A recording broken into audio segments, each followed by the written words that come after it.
Bueno, muy buenas tardes a todas. Creo que ya estamos, al menos las personas que se habían inscrito a través del formulario, creo que la mayoría ya está conectada. Bueno, es un placer poder compartir esta tarde con ustedes, este pequeño rato que vamos a estar juntas. Bueno, primero que nada, ahí se siguen sumando. Como saben, este es un espacio que pensamos del equipo de la DOAIT de la sección 58 y bueno, y que también lo fuimos construyendo junto con la supervisora, Gabriela Garnica, también con el consejo directivo, con la asesora, así que bueno, y está, digamos, enmarcado en un proyecto preventivo que presentó el equipo de la DOAIT de la sección 58, que tiene que ver con el desarrollo de foros infantiles desde el paradigma del protagonismo infantil. Y bueno, en esta primera etapa, la idea es poder desarrollar unos 3 encuentros de capacitación, de reflexión sobre este paradigma. Pero bueno, antes de comenzar a pensar sobre esto del protagonismo infantil, queríamos junto con Nadia Alonso, que es mi compañera de la DOAIT, también está Lucía Montenegro, Mónica Santander, Mariela Tello, Julieta Di Santi, y creo que también está Micaela Mascareño. Bueno, primero que nada queríamos hacer un pequeño ejercicio de relajación. Sabemos de que son tiempos difíciles para las docentes, para las instituciones educativas, no solo por el contexto de pandemia, sino también, bueno, por esta por este proyecto de ley que nos ha venido a cortar y a fragmentar mucho más de lo que estábamos. Pero bueno, por eso valoramos muchísimo que puedan hacerse el espacio y el tiempo para poder encontrarnos en este momentito. Me parece que tiene mucho más valor que antes el poder generar este tipo de espacios. Así que bueno, sabiendo del estrés que nos cargamos, queríamos antes de comenzar el espacio hacer un pequeño momento de relajación, ponernos cómodos en donde estemos sentados, sentadas, la mayoría creo que están sentadas, poder, bueno, decimos siempre con el equipo de la DOIT que sobre todo al trabajar el protagonismo de, de niños, niñas, adolescentes, y ustedes lo saben mucho en los procesos de enseñanza, aprendizaje, hay que poner mucho el cuerpo.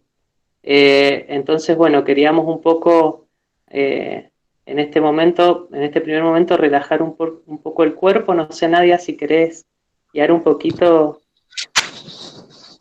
una Bueno, pequeña relajación. algo muy breve para como ponernos en conexión antes de empezar. Buenas tardes a todas y bienvenidas. Para las que no me conocen, mi nombre es Nadia, yo soy una de las trabajadoras sociales del equipo de la sección 58. Bien, simplemente les vamos a pedir que cierren un momentito los ojos.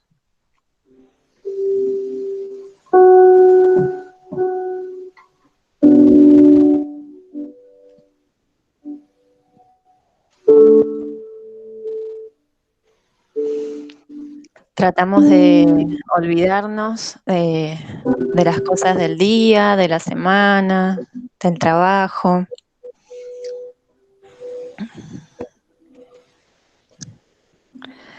De los problemas, de los pesos.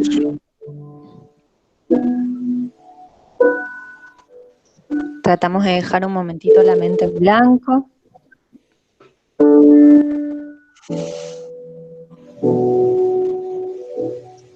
Que puedan conectarse con esta musiquita que está sonando.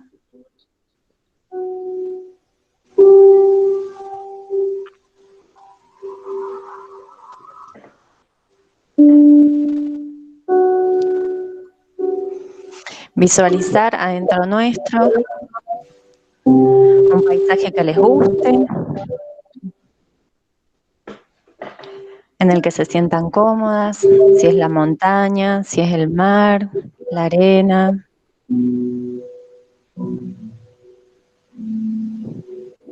Y vamos a hacer 3 respiraciones bien profundas con los ojos cerrados. Respiramos profundo, inhalamos.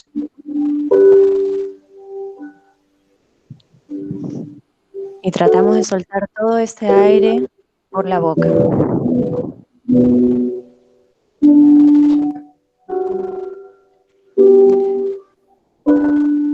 Otra inhalación más profunda que la anterior.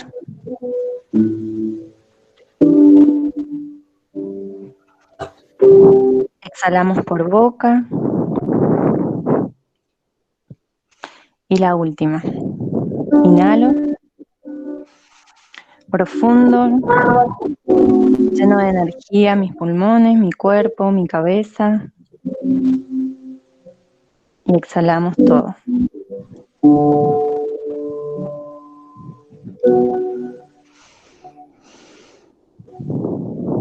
Bien. Hacemos un movimiento muy despacito, muy leve con la cabeza. Para un lado, para el otro. Hacemos un círculo hacia atrás con la cabeza. Círculo completo. Volvemos para adelante.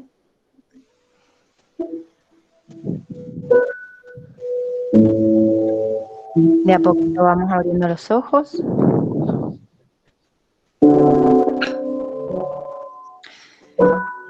Y bueno, nos disponemos entonces para este momento de trabajo. Tenemos pensado al menos 1 hora. la idea como sería compartir con ustedes en la teoría, digamos, en lo que nos hemos venido formando, transmitirles un poco eso, en relación a las infancias y al paradigma de protagonismo infantil. Vamos a tratar como de ir en una primera parte haciendo una exposición y recibimos todas sus preguntas, inquietudes, aportes, todo lo que sea que lo puedan ir escribiendo para hacerlo como más ordenado. Y cuando finalicemos, ahí abrimos como digamos el diálogo, si les parece. Nadia, ¿te parece que rápidamente nos presentemos para ver quiénes estamos participando del encuentro? Buenísimo. Sí. Si les parece, decimos nombre y escuela en la cual, o institución de la cual venimos, y le pasamos la palabra a otra.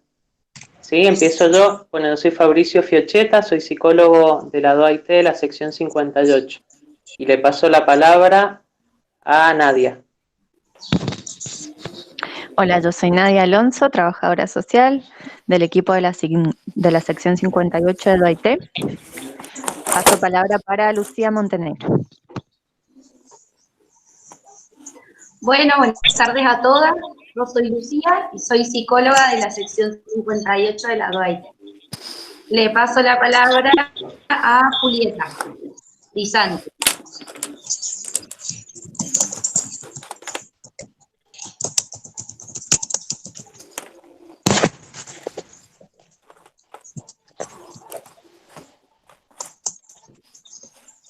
Juli, ¿estás? Hola, Juli. No me Bueno, escucha. la paso a la... No tengo buena señal. Perdón. Bueno, mi nombre es Julieta del Santi. ¿Y le pasás la palabra a? No se escucha. Paso la palabra a Mica. Hola, buenas tardes a todas. Yo soy Micaela Mascareño, soy la psicopedagoga de la sección 58 y le paso la palabra a Mónica Santander.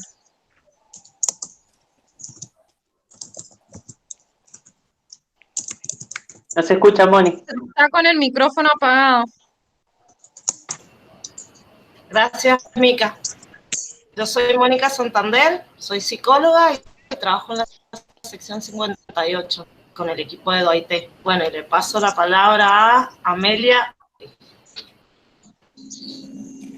Hola, buenas tardes. Recién entro, perdón por el horario.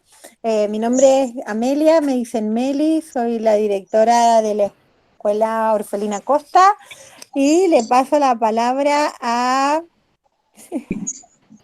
no sé, a Gabriela Garnica. Hola, mi nombre es Gabriela Garnica y soy la supervisora de la sección 58. Y le paso la palabra a María de Lourdes, Guariel Nolo. Hola, buenas tardes. Soy docente de la Escuela Leopoldo Lugones. Y le paso la palabra a Estela Alfonso. Hola, buenas tardes, ¿cómo están? Soy Estela, directora de la Escuela Leopoldo Lugones. Un gusto. ¿Y a quién le pasa la palabra, Estela? A Marina Celis. Hola, buenas tardes, ¿cómo les va? Soy Marina Licelis de la Escuela Leopoldo Lugones, primero y segundo ciclo porque hago doble turno en la escuela. Y le paso la palabra a Lorena Costa. Hola, buenas tardes. Mi nombre es Lorena Costa, Leopoldo Lugones. Le paso la palabra. No veo mucha gente, por eso no sé. Alejandra. ¿No ves Alejandra? Hola, buenas tardes. Soy Alejandra Yugati, maestra secretaria de la Escuela Alejandro Matus, y le paso la palabra, no sé quién hay de mi escuela, no puedo ver. Ahora me fijo. A Estela.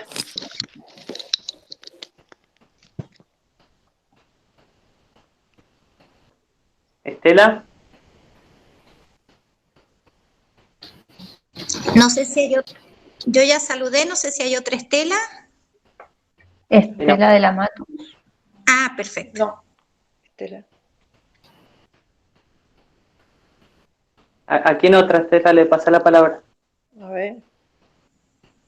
¿Ve los nombres? No.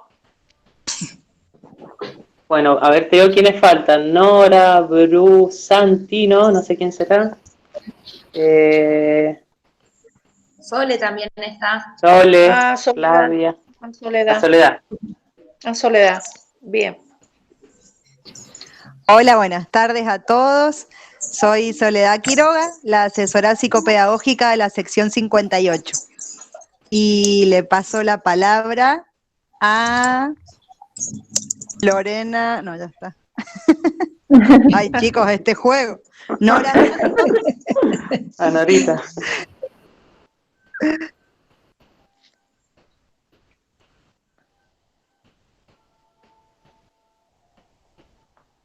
Nora. ¿Nora? No se escucha. ¿No anda el micrófono? No. No.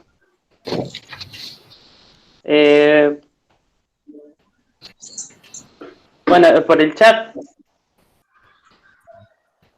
Claro, que escriba por el chat. ¿Quieren que diga otra? Dale, sigo Sole. jugando, sigo participando. Serena Cuello. Claro. Serena Cuello.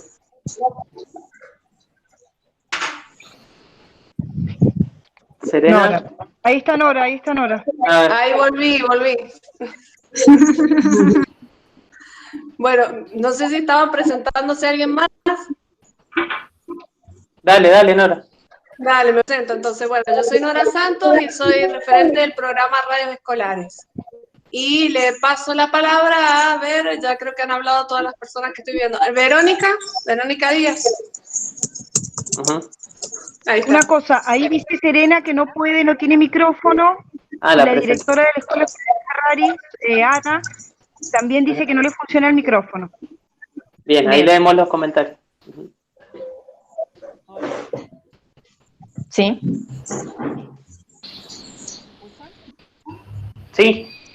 Sí, Verónica. Verónica Díaz, trabajo en la escuela Flavio Ferrari, ¿sí?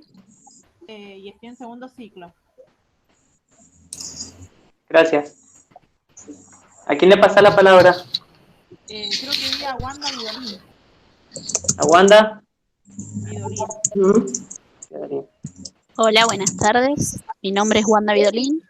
Estoy en Escuela Corsino, en sexto grado, tercer ciclo. Y le paso la palabra a Griselda Rubio.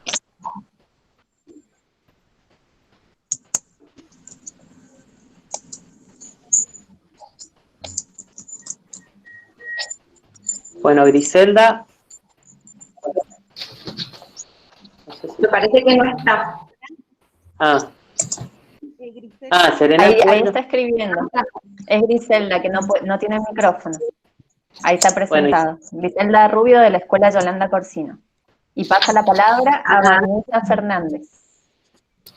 Buenas tardes, mi nombre es Vanessa Fernández, de la Escuela 306 José Bruno Morón. Y bueno, a Griselda no le funciona el micrófono. Le paso la palabra, presentación a Estefanía Romeo. Estefanía.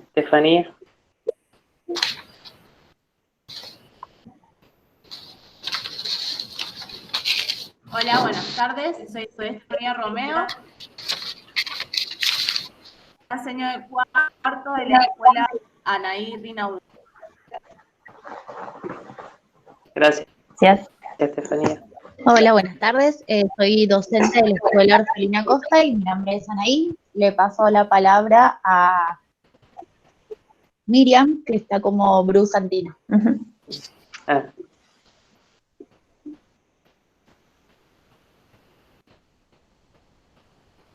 Miriam. Hola, Miriam. No sé si falta alguien. Hola, sí. Miriam. Soy Miriam, Ahí está. Miriam Jofré. Gracias, Anaí. Tuve que entrar con la cuenta de mi nieto, no sé, el teléfono estaba un poco loco. Soy docente de la Escuela Bruno Morón. Gracias. Bien. No sé si falta alguien. ¿Estarán todas? Todas presentadas. Creo que sí. Cualquier cosa avisa. Bueno, sí les pedimos que silencien entonces los micrófonos para que podamos escuchar bien. Hola, Bueno, la María. idea en este... ahí faltó alguien, dale. Soy Flavia San Marcos, soy docente de la escuela Bruno Morón y soy docente de tercero B. Gracias.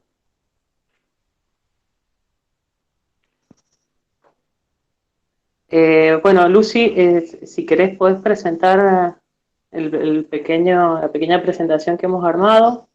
La idea hoy es poder reflexionar juntos, como decía Nadia, vamos a hacer una pequeña exposición al inicio y después la idea es que podamos intercambiar de acuerdo a sus saberes, a sus experiencias al respecto. Seguramente en sus formaciones docentes, en sus formaciones profesionales, han visto algo de esto. En este primer encuentro vamos a hacer un pequeño recorrido histórico sobre las diferentes formas de mirar, de conceptualizar a las infancias a lo largo de la historia, porque bueno, estamos convencidos, digamos, de que como se mira a las infancias es como se las trata, ¿sí? Y la idea es poder, digamos, reflexionar sobre esta cuestión de que la infancia y la adolescencia son categorías sociales que se construyen histórica y socialmente, ¿sí? Es decir, que a lo largo de la historia y en diferentes sociedades, en diferentes culturas, lo que es considerado un niño, una niña, un adolescente o un joven va cambiando, ¿sí? Que es cambiante. Que es una categoría totalmente dinámica, podríamos decir, ¿sí? A lo largo del tiempo y de las sociedades. Para poder comprender un poquito sobre estas diferentes miradas sobre los niños, las niñas y los adolescentes, decidimos tomar algunos hechos históricos que van a dar cuenta un poco de esto, ¿sí? Si querés, Nadia, comenzamos y nos vamos interrumpiendo mutuamente. ¿Te parece? Bueno. Para ir... Perfecto. Empiece nomás. Bueno, seguramente ustedes, como les decía en sus formaciones o en algún curso, habrán visto algunos autores que hablan sobre esto. Por ejemplo, bueno, alguien muy conocido de nuestra región, Eduardo Bustelo, que tiene muchas investigaciones y desarrollos al respecto. Y justamente Eduardo Bustelo toma los aportes y las investigaciones de Philippe Ariès, que Philippe Ariès hace todo un recorrido sobre cómo eran conceptualizados los niños y las niñas en la Edad Media, o arranca desde la Edad Media hasta nuestros días. Como ustedes se imaginarán, bueno, ahí de hecho hemos puesto una imagen en el ítem que dice en la Edad Media. En esa época no existía, digamos, la infancia como una etapa diferenciada de la edad adulta, ¿sí? Es decir, las niñas cuando podían hacerse cargo de las tareas domésticas y los niños cuando podían trabajar, digamos, o incorporarse a las actividades laborales de ese momento, inmediatamente pasaban a ser lo que en la actualidad podríamos llamar adultez, ¿sí? Pero no existía la infancia como una etapa diferenciada. Entonces, bueno, si se fijan ahí en la imagen que hemos puesto, en la línea del tiempo, es una pintura donde salen unos niños que parecen adultos, digamos, ¿sí? Parecen adultos de la época, parecen adultos de la Edad Media, cómo están vestidos, cómo están caracterizados, digamos, ¿sí? A fines del siglo XVII ocurren como dos hechos importantes que cambian la conceptualización o la forma de mirar a las infancias o a esta etapa de la vida. Por un lado, se produce un cambio en la familia, ¿sí? Hasta en la Edad Media, digamos, la familia se organizaba en función, digamos, de las actividades básicamente laborales, y en este momento, a fines del siglo XVII, empieza como a diferenciarse la familia, digamos, como un espacio de contención afectiva, más que nada, ¿sí? Y por otro lado, digamos, emerge la escuela como el gran invento, digamos, de la modernidad, ¿sí? La escuela como este espacio de disciplinamiento y de transmisión de saberes. Entonces, bueno, el niño pasa a ser alumno, ¿sí? Conceptualizado como alumno, como aprendiz. Entonces, estos dos hechos que se producen a fines del siglo XVII marcan de una manera bastante determinante la forma de empezar a conceptualizar a los niños y a las niñas. Bueno, todo este material igualmente no se preocupen por ahí por anotar o por mirar, que por ahí la letra está muy chiquita, se los vamos después a facilitar. Esto, digamos, como muy a grandes rasgos, antes, digamos, de la modernidad. Y después, bueno, en Argentina especialmente se producen una serie de hechos, de hitos, que marcan también como, digamos, mojones, podríamos decir, importantes en la historia de las infancias. Por un lado, en 1919 se sanciona la ley 10.903 del Patronato de Menores, que también es conocida como Ley Agote, porque el doctor Agote fue quien la impulsó en el Congreso Nacional. Sin embargo, muchos años antes ya se venía, digamos, como gestando la idea, digamos, y el espíritu que tiene esta ley, ¿sí? Que prácticamente legisló el campo de las infancias hasta el 2005, prácticamente. Pero bueno, en esta época es muy interesante, después le vamos a compartir un material donde explica cómo se fue gestando esta ley. En ese momento había una crisis, para variar, digamos, una crisis a nivel nacional, una crisis económica, social, que, digamos, había producido un gran aumento de alquileres en la zona de los conventillos en Buenos Aires, ¿sí? Y bueno, y fueron justamente los niños y adolescentes, junto con las mujeres, los primeros que salieron a protestar contra el gobierno de ese momento por esta suba de alquileres que los, digamos, que hacía que muchos tuvieran que vivir en la calle. Y bueno, y frente a esto, Agote como que usa este hecho para decir que los niños y las niñas que no eran educados, cuyas familias no podían criarlos, podían ser potencialmente criminales y delincuentes, ¿sí? Usa como este hecho en el que están involucrados muchos menores, entre comillas, para impulsar su proyecto de ley, que es discutido, digamos, pero dado el contexto que se vivía en ese momento, donde eran muchos chicos y chicas los que salían a protestar y los que estaban también en situaciones de pobreza por esta situación de crisis, él usa esto, digamos, para poder impulsar este proyecto de ley, que básicamente lo que dice es que, lo que plantea es que justamente los niños y niñas que no pueden ser criados por sus familias, por diversas situaciones en general, o sobre todo por la pobreza, van a ser objetos de tutela por parte del Estado, ¿sí? Y es el Estado, a través de la figura del juez de menores, el que va a disponer de la vida de estos chicos y chicas, que la ley los llama menores, ¿sí? No sé, hay nadie, si querés aportar algo. No, ahí lo profundizamos en tal caso cuando pasemos a hablar de los paradigmas, pero digamos, lo importante, lo que quisiéramos transmitir y compartir con ustedes es a la categoría, digamos, de infancia como construcción social. Esto implica, digamos, quiere decir que la infancia no ha sido la misma, digamos, a lo largo de la historia, como viene explicando Fabricio, sino que ha ido variando y va cambiando, digamos, la concepción de infancia, de niño y de niña, y que está atravesada por distintas cuestiones históricas, sociales y culturales. Por eso hablamos de una construcción, de la infancia como una construcción social y no como algo estático, digamos, ¿no? Sino por el contrario como algo más bien dinámico y que depende de cada momento histórico.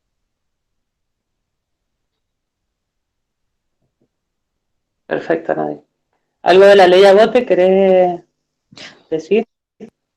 No, ahí lo decimos enseguida en lo del paradigma. Dale. Pero bueno, como decía Nadia, un poco esta ley, la ley Agote, la 10.903, inaugura, digamos, de alguna manera, un paradigma, es decir, una forma de mirar a los niños y a las niñas que, como decíamos, prácticamente tiene vigencia, al menos legal, hasta el 2005 en Argentina, pero ya vamos a ver cómo siguen estas miradas circulando todavía por el campo educativo, que es lo que nos atañe a nosotros.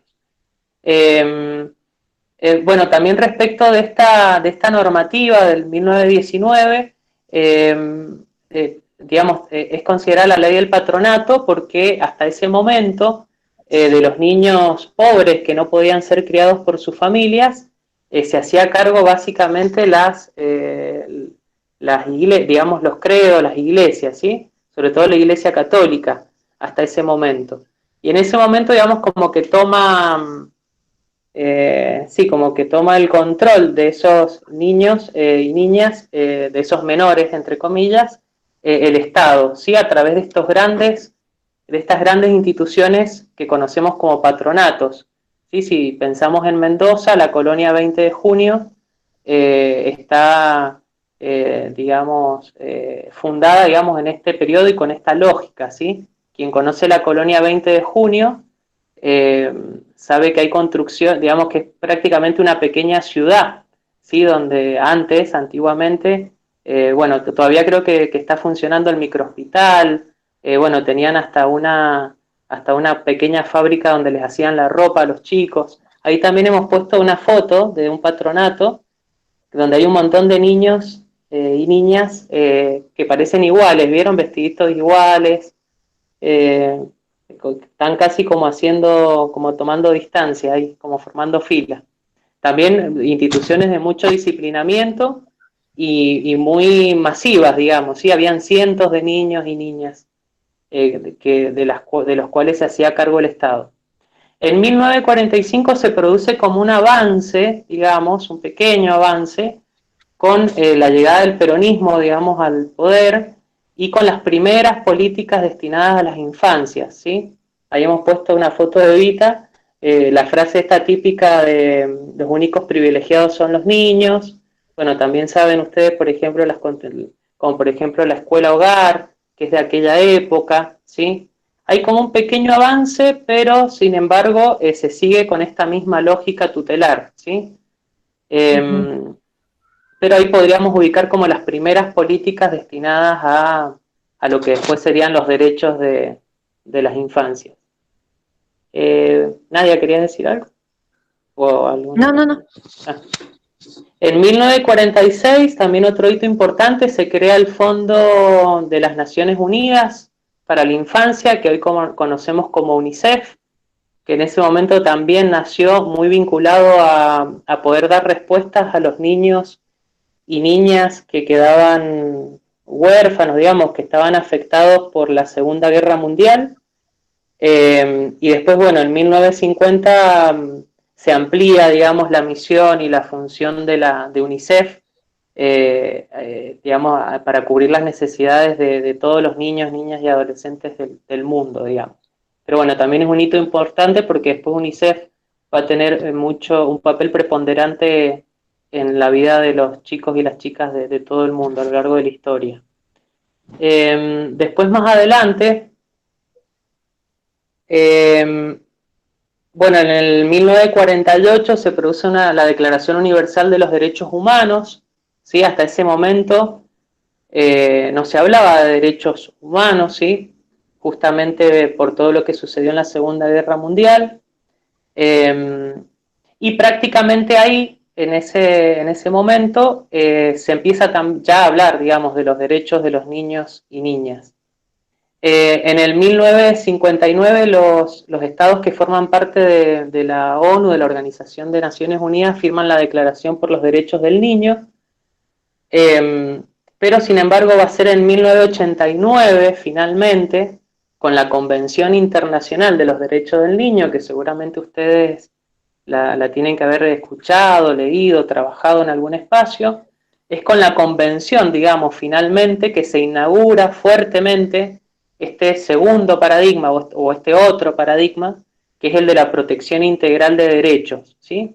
Que básicamente lo que plantea la convención es de que los niños y niñas son sujetos de derechos, ¿sí? Que por lo tanto su voz y su opinión tiene que ser tenida en cuenta en todas las cuestiones que tienen que ver con ellos y ellas, y bueno, y obliga a los estados a garantizar estos derechos, ¿sí? Que bueno, como ustedes saben, la mayoría de los tratados de Naciones Unidas son, digamos, la mayoría de los estados los adhieren porque no tienen como un carácter vinculante, digamos. El estado que no lo cumple no tiene ningún tipo de sanción, ¿sí? Entonces la convención tuvo una gran adhesión en ese momento, de hecho Argentina también adhirió por ser parte de Naciones Unidas, pero eso no quiso decir que cambiara la realidad de los niños y niñas de nuestro país, ¿sí? Pero inaugura una nueva forma de mirar y de tratar a las infancias y las adolescencias, ¿sí?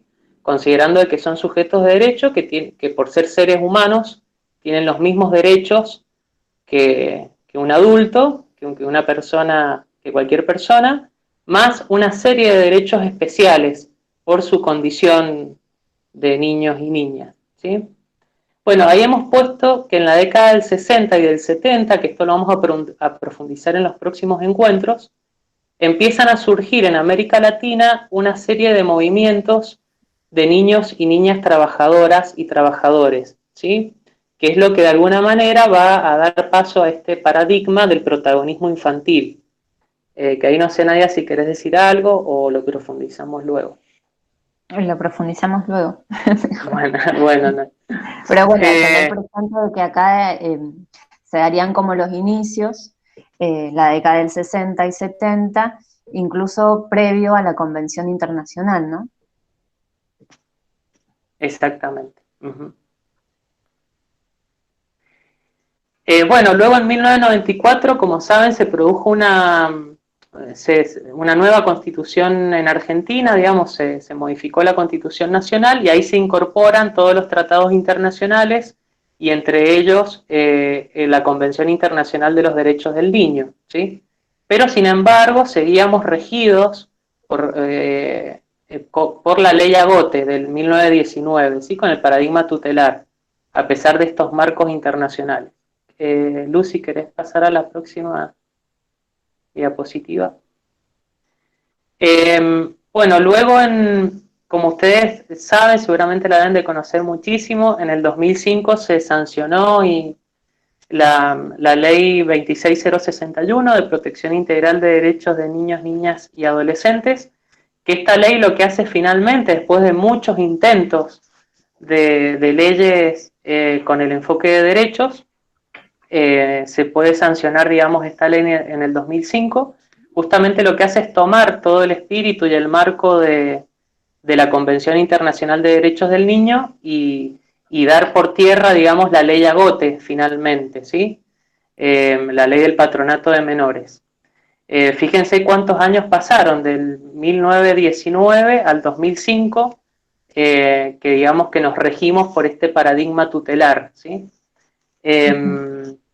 ¿Sí? ¿Querés decir algo, Nadia?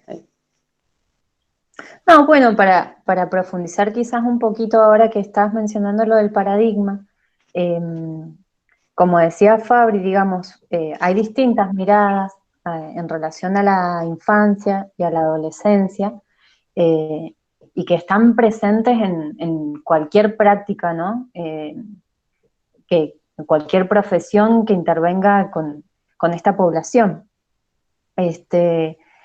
Estas caracterizaciones, es decir, como vamos a nombrar a las infancias o a la niñez, esa forma de mirarla va a ser, digamos, va a determinar de alguna manera también el modo en que vamos a intervenir, ¿no? Entonces, esto de los paradigmas, como estaba explicando Fabricio, el paradigma es como, la palabra, digamos, paradigma es como decir, es el modelo teórico y metodológico desde donde nos vamos a parar, a posicionar, para mirar esa realidad. Es como los lentes que vamos a usar para mirar esa realidad, en este caso si hablamos de las infancias y las niñeces, esa realidad, ¿no? De qué forma la vamos a explicar y de qué forma vamos a actuar en esa realidad. Según los lentes que nos ponemos, digamos, va a ser nuestra forma de actuar. Desde dónde nos vamos a parar, ¿no? Entonces, en relación al tema de las infancias, podemos hablar, así como en forma esquemática, ¿no? de tres grandes paradigmas. El primero, que viene explicando Fabri hasta acá, enmarcado en lo que se llama el paradigma de control social o de la situación irregular, que empieza desde que se empieza a nombrar a las infancias o a los niños y a las niñas, pero no se lo hacía de esta forma, sino con la palabra de menores, el menor, la menor, ¿no?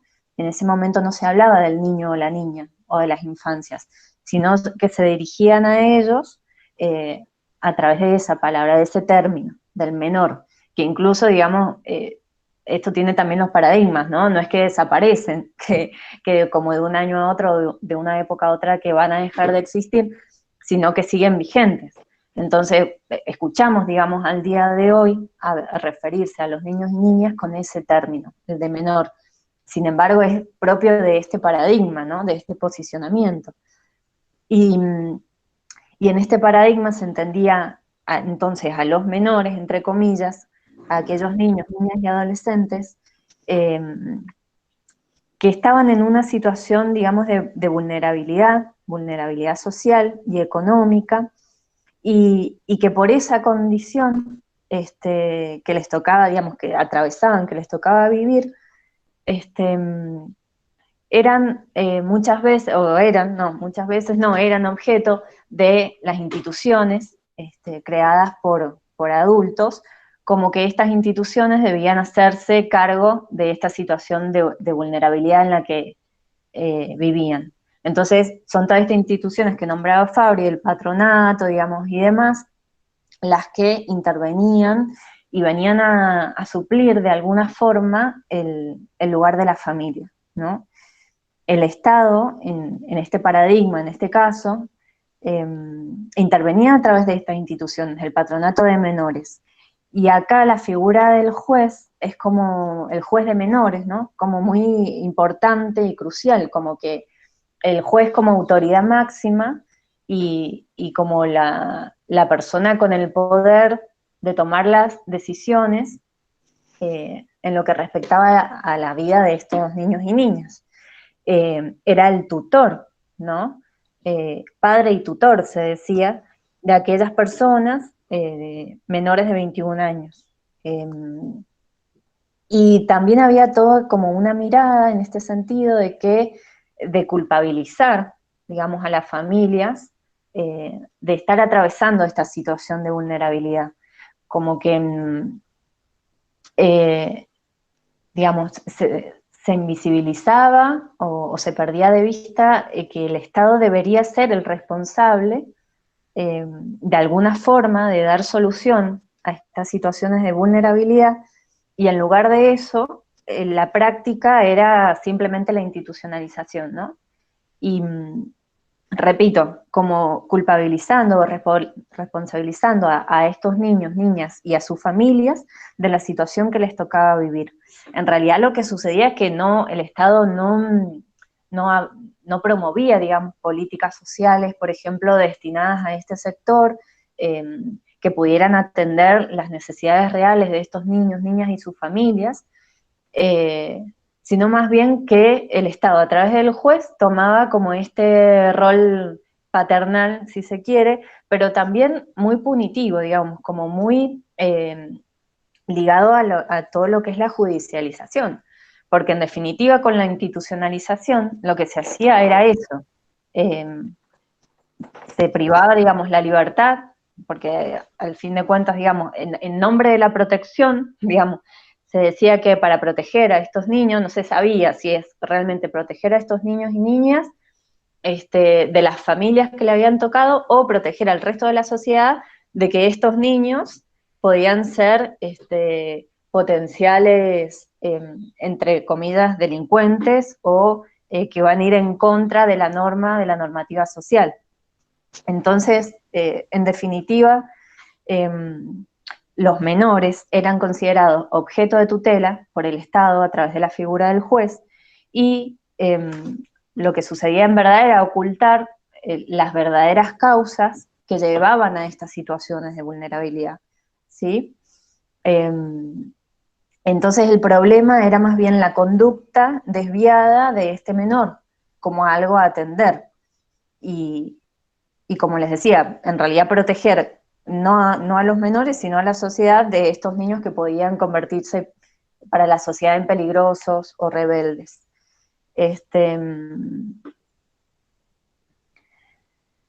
El juez entonces acá suplía un poco el rol de la familia y que como que se consideraba que él tenía la patria potestad y de resolver, digamos, estas situaciones. Lo que pasaba es que ese juez actuaba, digamos, desde un lugar muy subjetivo, si se quiere, ¿no? Desde la propia moral, más que otra cosa. Lo que primaba ahí era eso. Se convertía como en tutor, como en padre, por considerar que esas familias no reunían las condiciones materiales o morales, digamos, para darle crianza a estos niños. Entonces, de esta forma se anulaba la patria potestad de la familia, de los padres, y se autodesignaba a este juez como tutor y padre a la vez.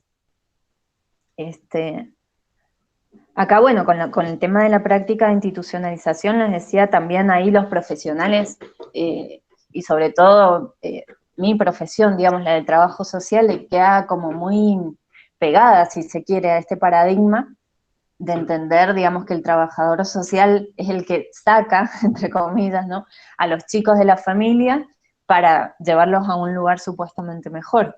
En ese momento, y puede suceder, digamos, actualmente, no digo que no, pero los profesionales no se preguntaban si esta práctica era lo mejor para el desarrollo de ese niño, de esa niña, si era lo mejor para su identidad, si era lo mejor para esa subjetividad. Simplemente se obedecía de alguna forma a este poder del juez, sin cuestionamiento. Había una criminalización de la niñez, de la pobreza. Y como otro concepto, digamos, u otro tema dentro de este paradigma, para ir después haciendo la comparación con los que vamos a seguir viendo, es el tema del trabajo, el trabajo infantil, que siempre ha estado presente. En este paradigma se lo oculta o se lo penaliza, incluso, ¿no? Siguiendo que las familias son responsables y culpables de esto. Y las políticas sociales prácticamente inexistentes, lo que sí existía eran leyes como la ley Agote, que judicializaba los problemas de la infancia, las problemáticas propias, digamos, que atraviesa la infancia, y las intervenciones eran más bien destinadas a aislar y a asilar, digamos, las dos cosas. aislar del medio propio del niño o de la niña, sin proteger o sin tener en cuenta los derechos. Y como que la máxima aberración, podríamos decir, de este paradigma, como que se vio muy claro en la época de la dictadura militar, de 1976 a 1983, digamos, fue muy explícito el tema de sacar a los niños y niñas de las familias subversivas, peligrosas, y ubicarlos en familias de bien, ¿no? Eso fue como lo máximo, me parece. Digamos que frente el pensamiento, digamos, o la visión de la niñez de este paradigma era, existe una situación irregular dentro de tal familia, y la premisa era, hay que sacar a ese niño o a esa niña de esa irregularidad, y el camino, digamos, era la institucionalización, a través, legitimado por el juez, ¿no? Acá la niñez, para seguir con su conceptualización, en todas estas prácticas, digamos, no hay lugar a ser escuchado al niño o la niña. No había voz propia, digamos, las opiniones no eran valorizadas, sino todo lo contrario. Una mirada bien adultocéntrica, digamos, como que los y las adultas saben qué es lo que necesitan, saben lo que les conviene, lo que mejor tienen que hacer, digamos, dónde va a ser mejor estar. Incluso la palabra menor ya es bastante despectiva, ¿no? En relación al adulto. ¿Menor qué? Como una mirada más estigmatizante y muchas veces comparada a la niñez, a las infancias, como personas incapaces, ¿no? Desconociendo por completo el valor y la especificidad de esa edad. Eso en relación entonces a este paradigma de control social o de situación irregular. Y ahí avanzamos con el próximo, Fabio. Bueno, no sé si por ahí preguntarle si tienen algún comentario al respecto, como o alguna pregunta o algún aporte que quieran hacer. Si no, sigo con el otro paradigma.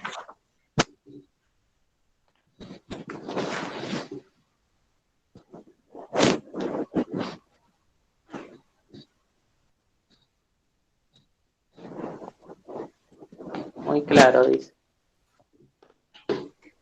Bueno, al final, o si tienen dudas o preguntas, vayan poniéndolas en el chat y después ya.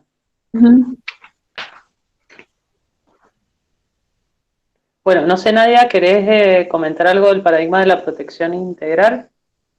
Bueno, dale, un poquito sobre ese paradigma. Como les decía, para esquematizarlo estaríamos hablando de tres. Este que les contaba recién del control social, el segundo que se llama de protección integral del niño, niña y adolescente, o protección de los derechos del niño, niña y adolescente. Más o menos, digamos, en esta línea del tiempo que estábamos presentando, para ubicarlo históricamente, es un paradigma que se inicia desde la última década del siglo XX, con todas estas legislaciones y movimientos que se van dando a nivel mundial por distintos organismos internacionales, como las Naciones Unidas, como UNICEF y demás, y que culmina o tiene la máxima expresión, digamos, con la Convención Internacional de los Derechos del Niño, Niña y Adolescente, que es en 1989. Y que, como explicaba Fabri, nuestro país la firma, digamos, adhiere a la convención y la incorpora en nuestra Constitución en la reforma que se hace en 1994. Acá son bien notorios, digamos, los cambios que se dan de un paradigma a otro, principalmente en la concepción y en la forma de nombrar al niño, porque justamente se lo empieza a llamar niño o niña, adolescente, y se deja atrás el término de menor, ¿no? Entendiendo por niño o niña a todo ser humano menor de 18 años. Ahí hay una clara concepción entonces de la infancia y principalmente deja de ser objeto de tutela, como les decía el paradigma anterior, para pasar a ser sujeto de derechos, ¿sí? Esto se materializa, por un lado en la Convención, y en otro lado, en nuestro país, con la ley 26.061, la Ley Nacional de Protección Integral de los Derechos de Niñas, Niños y Adolescentes. Se intenta o se deja, digamos, de estigmatizar a niños y niñas que están atravesando por situaciones sobre todo de pobreza o de vulneración de derechos, y hay un punto muy importante, digamos, que empieza a tener como valor, que es el del interés superior del niño, ¿no? Se dejan de lado todas estas prácticas más bien centradas en la figura del juez para pasar a ser, o sea, salirse de lo que sería el Poder Judicial, para más bien que las intervenciones del Estado tengan que ver con el área, digamos, la parte del Poder Ejecutivo. Entonces acá sí empiezan todas las políticas sociales, la promoción de derechos y todas estas medidas más destinadas a la promoción y fomento, digamos, de la familia, considerando que, bueno, la familia es el núcleo primario de ese niño o niña de protección y al cual se intenta, salvo, digamos, una situación de riesgo grave, no separarlo al niño o niña de esta familia, sino buscar todos los recursos para garantizar, digamos, el cuidado a través de la propia familia del niño o niña. Es decir, que este paradigma estaría más avanzado hacia un enfoque de promoción y defensa de los derechos.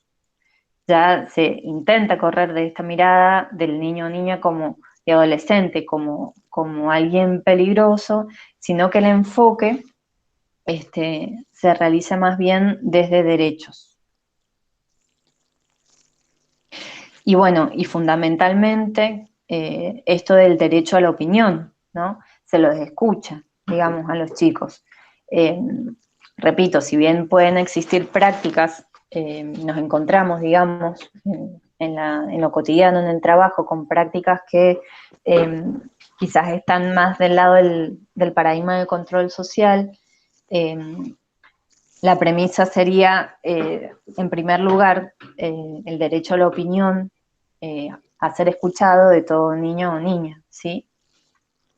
E incluso aparece, digamos, el derecho a la asociación, también para participar en la sociedad, que esto ya lo vamos a ver, a profundizar con el paradigma de protagonismo infantil, más que nada, pero se enumeran, digamos, una serie de derechos que prácticamente no existían, ¿sí? El interés superior del niño, digamos, implica sí o sí tener que escucharlo, y que se va a dar, digamos, frente a una, ¿cómo se dice? Cuando hay varios derechos, como así en juego, al que se le va a dar prioridad, siempre van a ser, digamos, a los derechos del niño, y a lo que éste tenga para decir, es decir, a la opinión del niño, niña y adolescente. Este es como el principio, digamos, central y que articula todo este paradigma, el del interés superior.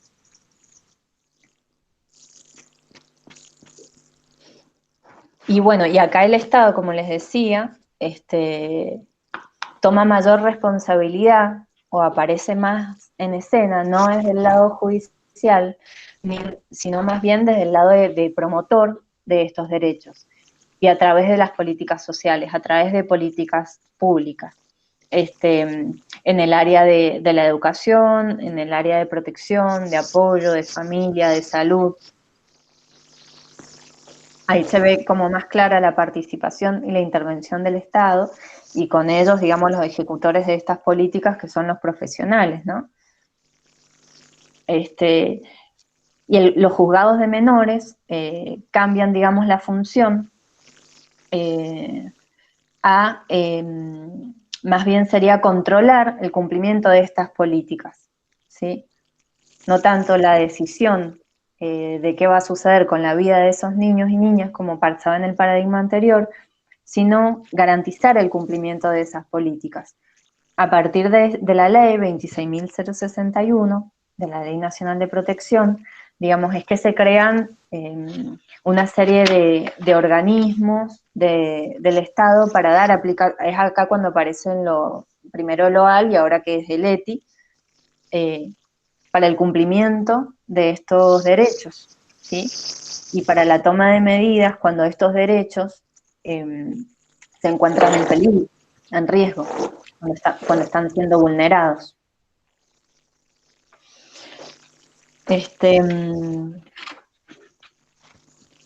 Bien, no mucho más que eso de este paradigma.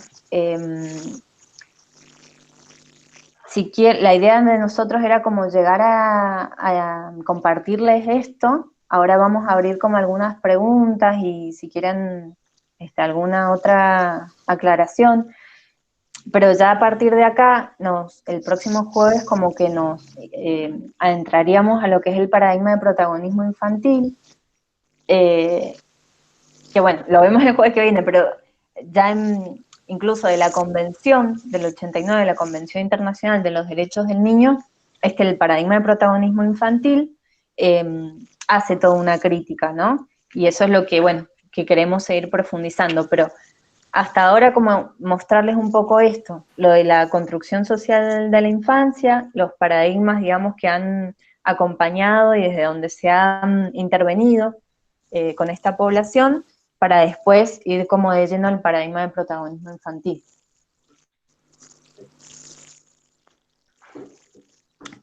No sé, Fabri, si querés agregar algo, o vemos si hay alguna pregunta, o algo que no se haya entendido.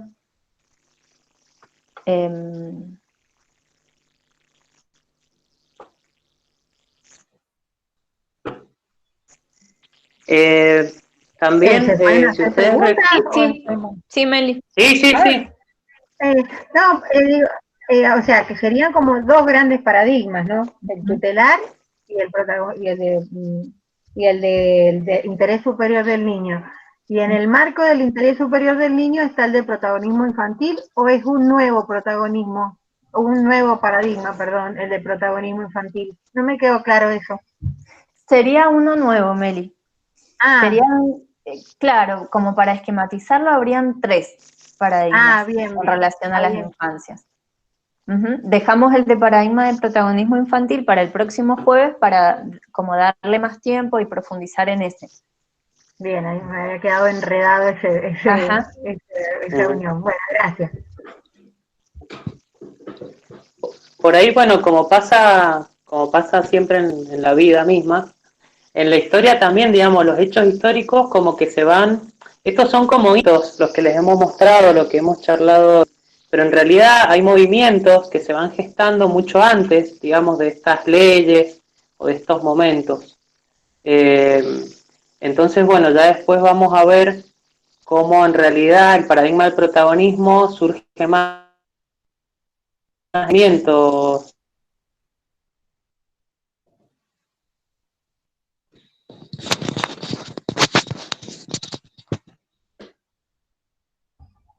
Se cortó un poquito, no se escucha. Hola. ¿Ahí me escuchan? ¿Sí? Ahí sí. Bueno, no sé hasta dónde me escuchan. ¿Sí? Pero bueno, decía de que bueno, son como en una línea, no es tan lineal, como ustedes sabrán, las construcciones históricas y sociales. Entonces el paradigma del protagonismo se gesta a través de movimientos sociales en América Latina, mientras que el paradigma de la protección integral de derechos surge más de Naciones Unidas y de ese enfoque de derechos humanos a partir también de la Revolución Francesa. Bueno, tiene como otra viene de otro lado también. Pero bueno, ya lo vamos a profundizar el próximo encuentro. Fabri, Nadia, ¿puedo hacer alguna, no Sí. sé, como ampliar algo un poquito? Sí, sí. Que me parece importante todo esto que han expuesto los chicos. Un poco es como que coexisten estos paradigmas, o sea, un paradigma no es que desaparece con otro.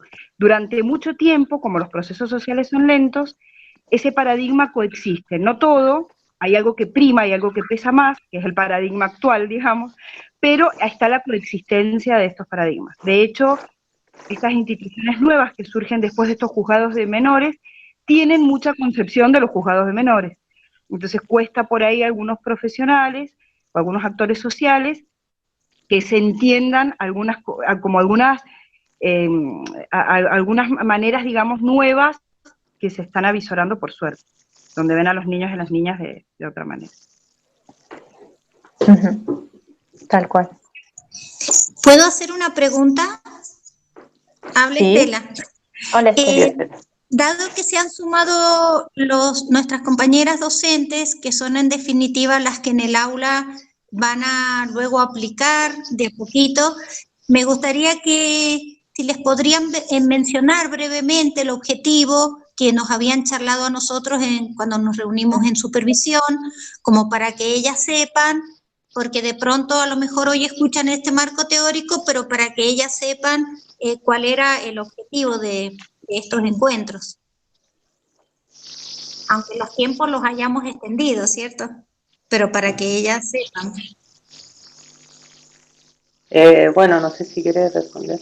Bueno, como dijimos al inicio, estos espacios de reflexión que vamos a desarrollar durante 3 jueves, el próximo y el otro, digamos, se enmarcan en un proyecto preventivo que presentamos del equipo de la DOAIT, de la sección 58, que uno de los objetivos es poder generar un foro infantil desde las escuelas, desde los grados, pero basado en el paradigma con la mirada del protagonismo infantil. Por eso la idea en estos encuentros es poder como meternos en estas diferentes miradas sobre las infancias y poder conocer el paradigma del protagonismo infantil.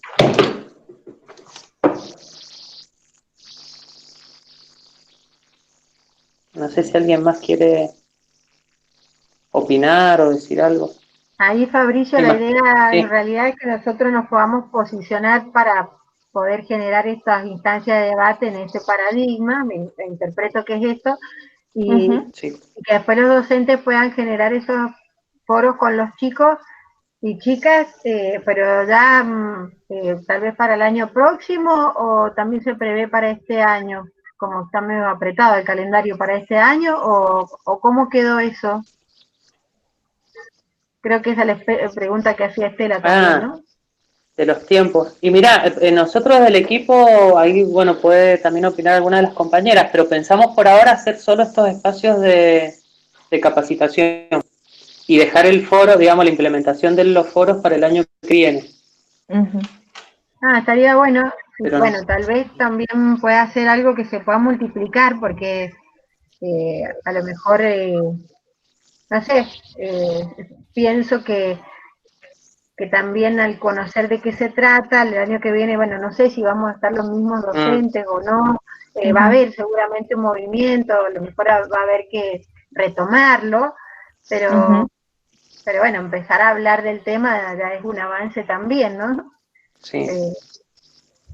No, eso, porque va a haber seguramente algún movimiento en los docentes u otros docentes que quieran sumarse.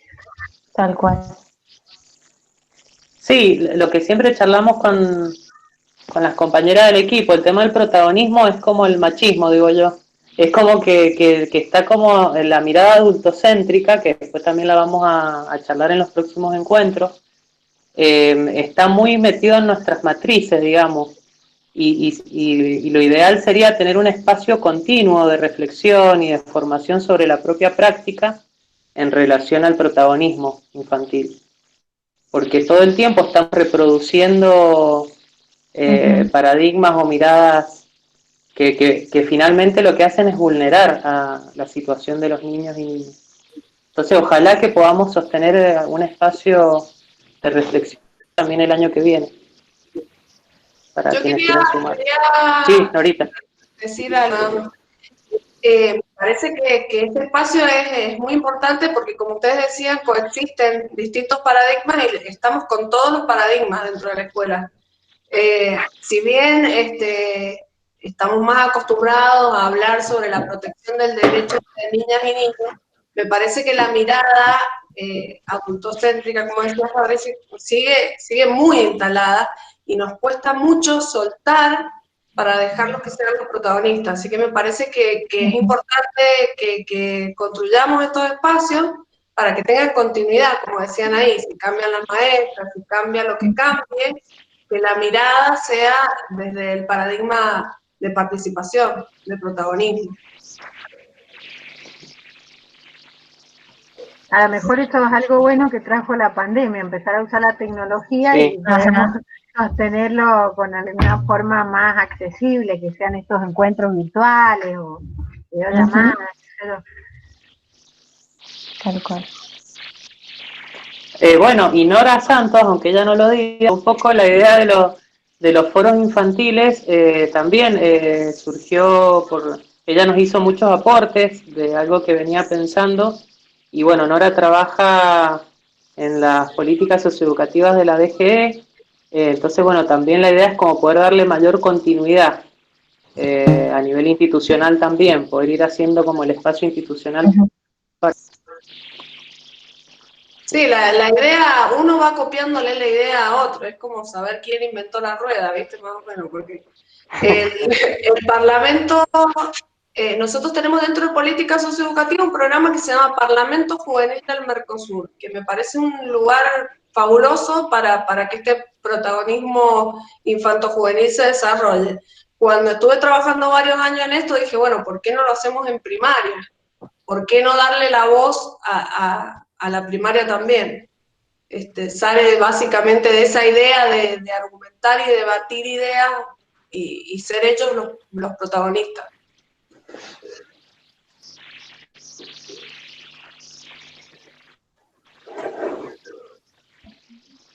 No sé si alguien más quiere decir algo. Yo vuelvo a meter la cuchara. Y con esto que hemos, no puedo con mi genio, digo, me voy a quedar callada y abro el micrófono los 5 minutos. Digo que a partir de esto que nosotros hemos escuchado hoy, vamos como a retomar y vamos a, porque bueno, ahora ha sido como más positivo para que, digo, por ahí también está bueno que la participación, por ahí es más difícil así como que procesarlo, ¿no? Pero para que todos tengamos la palabra, esas cosas. Tal cual, sí. Sí, amén. Ahí, Fabri, ¿querés decir lo del cuestionario? Sí, ahí le va a compartir Lucy un pequeño cuestionario muy simple, donde también pueden hacer aportes de cómo les gustaría que fueran los próximos encuentros. Por ahí esto, Amelia, igual ya lo tenemos en cuenta. Pero sí, la idea era que fuera hoy un poco más expositivo y poder intercambiar y construir más con las docentes. Y de paso también nos sirve un poquito para la asistencia porque, bueno, les vamos a hacer un certificado que si bien no tiene resolución de la DGE, pero como para verificar de manera la participación en el espacio. Pero igualmente, por eso, si quieren ver algo en este momento o... Si algún docente no se incluyó en este encuentro, ¿puede incluirse en los próximos? Sí. Ah, bueno. Sí, sí. Vamos a generar un drive donde vamos a subir y a seguir profundizando. O por ahí para las compañeras nuevas que se van sumando, que tengan como el material de lo que vamos a trabajar en diferentes encuentros.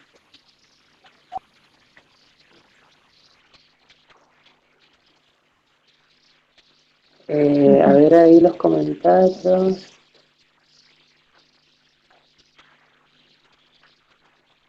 Y pregunto por el Parlamento, ¿no? bueno, como decía Nora, también si pueden explorar el Parlamento Juvenil del Mercosur, que creo que tiene una página propia, Nora, ¿no?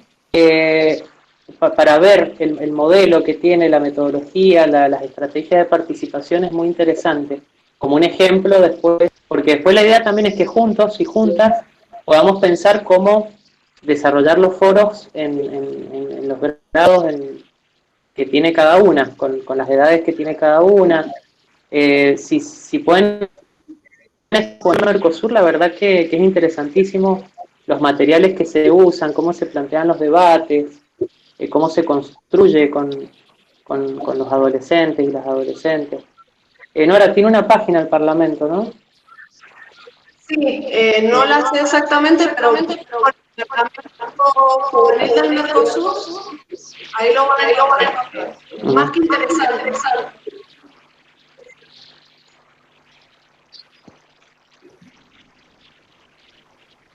Bueno, no sé las compañeras del equipo si quieren agregar algo.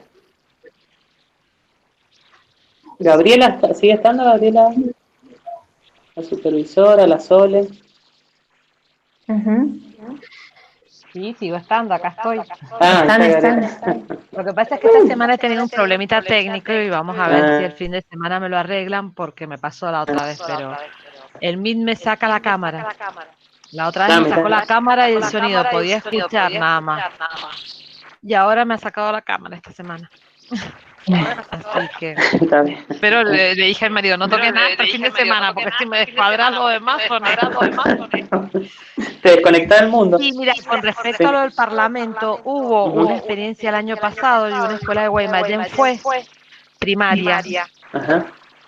No me acuerdo, no era marcado en el Parlamento, pero era una situación así, fueron a exponer, era de la 45. Que me acuerdo que fueron y creo que fue en Córdoba la experiencia. Puede ser que bajo otro programa, no como programa, Claro, no fue como parlamento secundaria, porque se hace el de secundaria, pero fue un estilo, pero primario.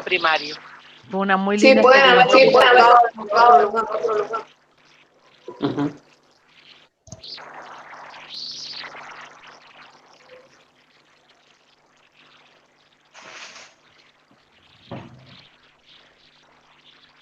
Y alguien compartió, Griselda compartió la página del Parlamento. La página del Parlamento. Parlamentomercosur.org. Se pueden sacar muchas ideas ahí para ir armando algo. Hacia dónde apunta, cómo se manejan los ejes, tenemos que darle otra primaria. Y este año desde la municipalidad de Guaymallén nos plantearon esto, que era la posibilidad de asistir a los de los consejos deliberantes de los chicos, con un espacio en primaria que era distinto al de secundaria. En febrero y vino la pandemia. Pero también desde la municipalidad habían un espacio para los chicos aquí. Por ahí estaría bueno. Ahí está, pone. Sí, ahí me parece que una interferencia que llega tarde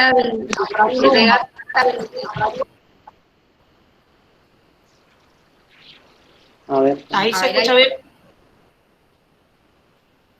Por ahí que... me parece que estaría bueno ver cómo los chicos pueden ser protagonistas con este tema que está pasando con lo de la ley de educación y la importancia que para ellos tiene la escuela, que ellos puedan opinar sobre lo importante que es la escuela para ellos. En eso creo que ellos tendrían que tener la palabra. En eso el tiempo jugó a más favor. que los docentes. Sí, en eso el tiempo jugó. Acá no es el más o el menos, no sé. Pero realmente muchas escuelas trataron el tema no en base a la ley, sino que el 27 se cumplió, el 27 de septiembre se cumplió la fecha de los derechos.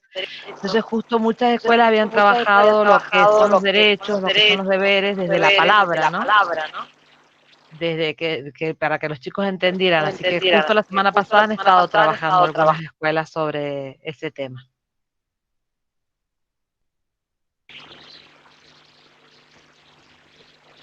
Para mí me parece que podría ser ese el tema central, digamos,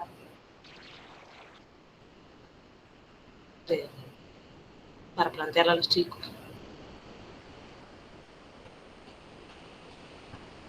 Bueno, parece que mi carga.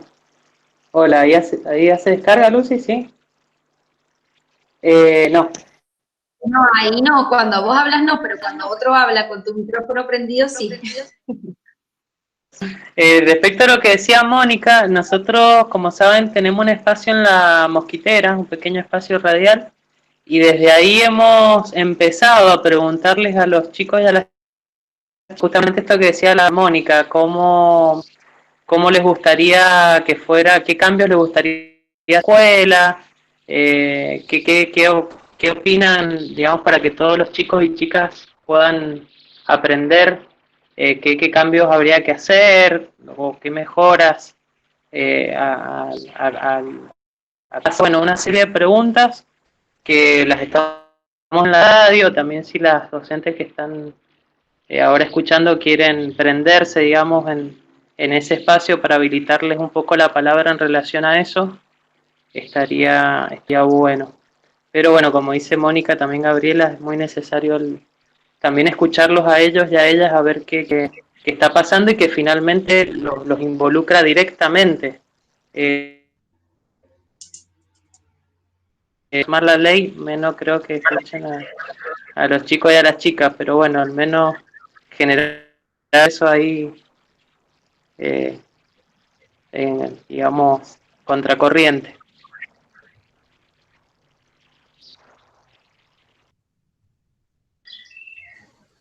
Y si puedo meter mi chico de radios escolares un segundo, los invito también a contactarse conmigo radio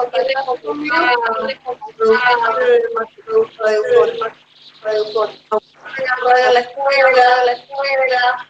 Vamos a buscar la manera de que la niña y los niños estén en las radios.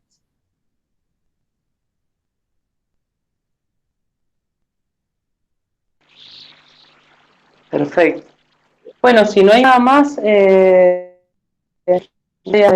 chicas del equipo, nos encontramos el jueves que viene, Nada más. a la misma hora. El jueves que viene Con el mismo link. Ahí les copié el formulario, lo vieron en el chat, para que lo llenen. Eso nos va a servir como para saber la asistencia de las que estuvieron presentes y como una especie de retroalimentación en lo que, bueno, presentarán los chicos y, bueno, sus inquietudes y demás. Así que, bueno, importante que lo llenen, así ya para la próxima tenemos esa información. A mí se me ha borrado el formulario, me meto a comentarios, pero está borrado el formulario, no lo tengo. A ver, ahí lo vuelvo a mandar.